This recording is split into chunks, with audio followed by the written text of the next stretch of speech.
When Anna married Michael, she truly believed that love would always feel the way it did on their wedding day. That morning, the light poured through the church windows like a blessing meant only for them. Michael's hands trembled slightly as he held hers, and Anna thought, if this is love, then it will surely be enough for everything.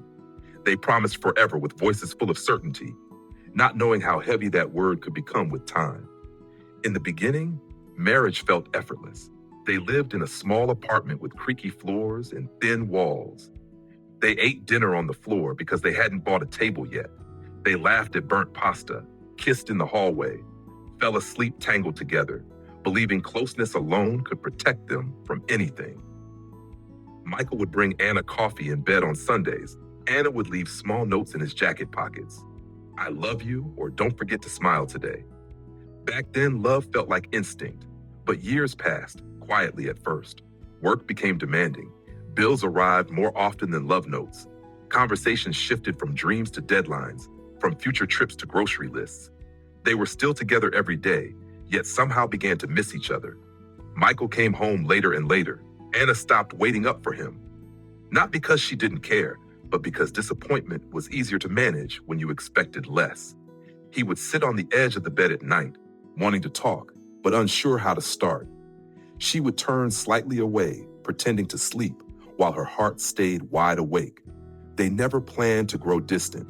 It just happened, like dust settling on furniture no one noticed until it was everywhere. Their arguments didn't explode, they eroded. A sharp tone here, a forgotten promise there, silence where warmth used to live. One evening, after a particularly long day, Michael said something small but careless. Anna responded with something quiet but cruel. The room fell still. Do you even see me anymore? She asked, her voice barely above a whisper. Michael opened his mouth, then closed it again. The truth scared him. I don't know how to reach you, he said finally. Anna felt tears burn behind her eyes. I'm standing right here. That night, they slept back to back, separated by inches that felt like miles. For the first time since their wedding day, Anna wondered if love could run out, and Michael wondered if love alone was ever enough. Days turned into weeks. They functioned well, too well. A polite marriage, no shouting, no passion, just cooperation. Outsiders would have called them stable, but stability without intimacy felt hollow. Then one morning, something unexpected happened.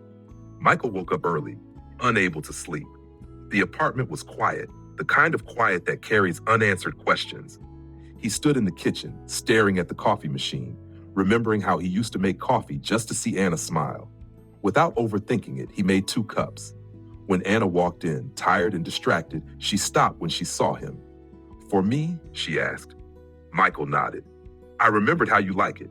It was a small thing, almost insignificant. But Anna felt something crack open inside her chest. She sat down. They drank in silence. But this silence was different. It wasn't empty. It was careful.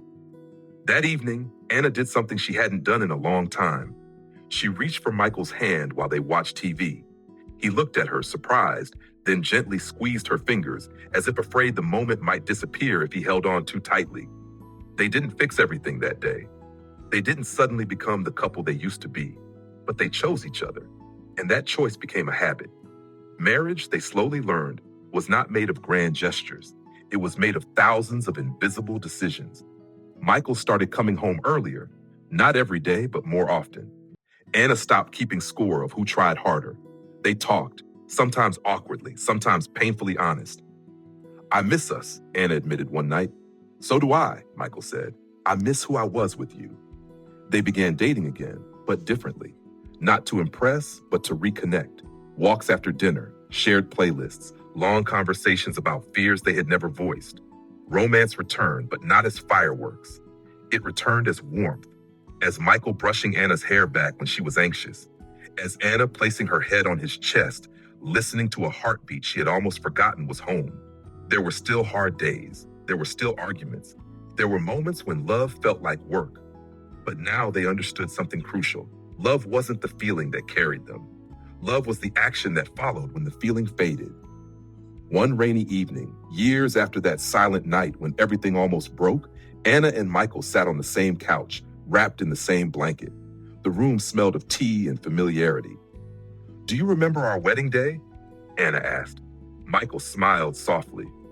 I remember thinking love would be easy. Anna laughed, then rested her head on his shoulder. It's not easy. No, he agreed.